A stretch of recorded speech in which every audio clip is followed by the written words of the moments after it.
तो हम पूछेंगे उनकी जोशी मैडम सर से कि उनका जो मैडम सर है काफ़ी पॉपुलर शो था और लोग मतलब आपको ज़्यादातर उसी कॉस्ट्यूम में देखना चाहते हैं, उसी कॉस्ट्यूम से वो लोग को पसंद करते। तो पहले आप उसके बारे में बताइए, आपको कैसा लगा था जब वो पॉपुलर होने लगा, फेमस होने लगा?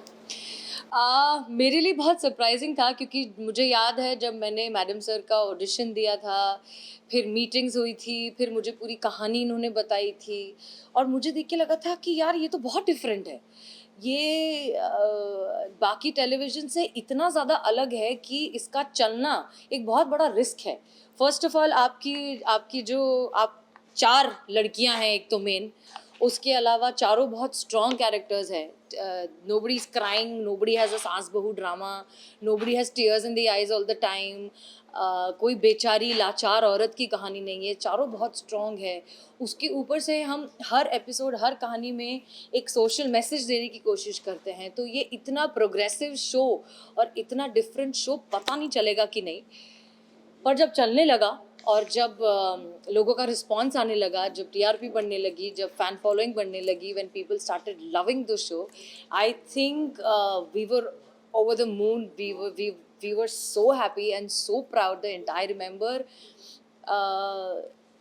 एक खुशी की एक लहर होती थी हमेशा सेट पर, क्योंकि आप ठीक है एंटरटेनमेंट के लिए आप बहुत सारी चीज़ें करते हैं, आप अच्छी बुरी पॉजिटिव नेगेटिव सब कुछ करते हैं, but once in a while comes a show that that promotes the goodness of humanity, and Madam Sir was a show like that. So I think all of us or the entire team is very proud of it. तो अगर बात करेंगे आपके upcoming projects के बारे में तो आप जल्दी कुछ थिएटर में नया Yes, प्रोजेक्ट so करने the वाले हैं, उसके upcoming बारे में announcement is that I'm doing a play.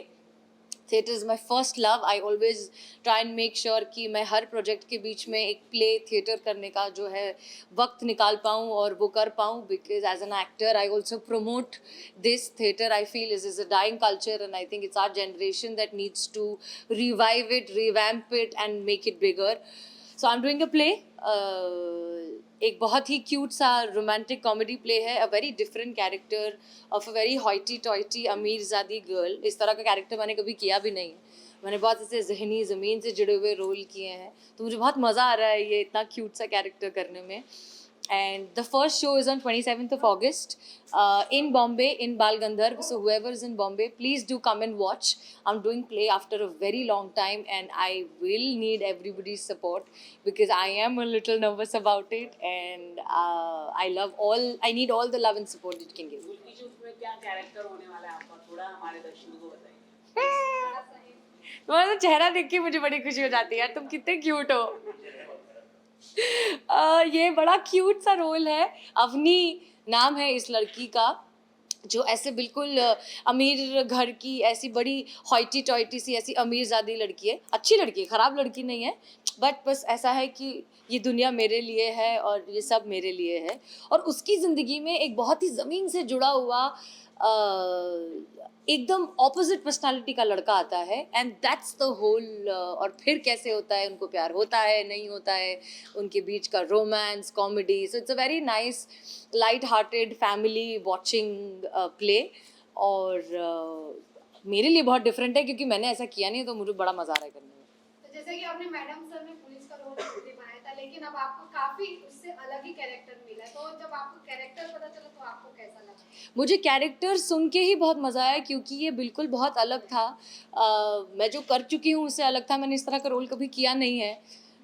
तो मुझे वही सुन के बहुत चैलेंजिंग लगा कि खुद को अब हसीना मलिक से निकाल के इस कैरेक्टर में ढलना is a different process. So that's the reason I am doing it, and yeah let's hope for the जैसे बेस्ट। कि आपने अभी बोला था कि जो थिएटर आर्टिस्ट शो कहीं ना कहीं खत्म होते जा रहे हैं, जी। अभी ओटीटी वेब सीरीज आ गया, इसकी वजह से लोग ज्यादातर उधर ही अट्रैक्ट हो रहे हैं, लेकिन थिएटर में कम लोग अट्रैक्ट होते हैं। तो आप वो आर्टिस्ट को क्या बोलेंगे जो अभी तक थिएटर प्ले करते हैं और काफी लोग हैं जिनका लाइफ भी उधर ही रह गया है थिएटर में? I first of all, to all the people who are doing theatre very seriously, hats off to them. You guys are the one who are holding the fort down. Second, मुझे ऐसा लगता है कि ठीक है, OTT है, television है, films है, सब कुछ है, पर थिएटर का अपना मज़ा है यार. उसका एक अलग नशा है, उसका एक अलग उसकी एक अलग एनर्जी है. When you go in a theatre hall and watch people performing on stage, वो एक अलग एनर्जी एक्सचेंज है, whether you are sitting in the audience और whether you are performing on stage. जो कैमरा के सामने आके वो कम्प्लीटली चीज़ बदल जाती है.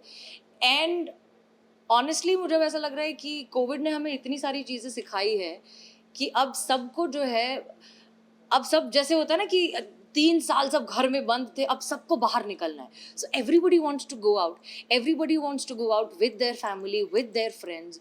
तो आप कितना जाओगे फिल्में देखने, आप कितना जाओगे मॉल घूमने, आप कितना जाओगे बाहर खाना खाने. आओ थिएटर आओ, प्ले देखने आओ, support it. I think it's a beautiful culture and theatre should be supported, it should be kept alive. आप अपने फैंस को कुछ मैसेज देना चाहेंगे? Thank you. It's your love which is my backbone, it is my spinal cord.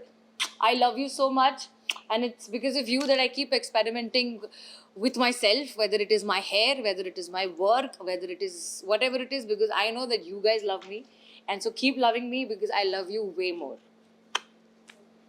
Thank you.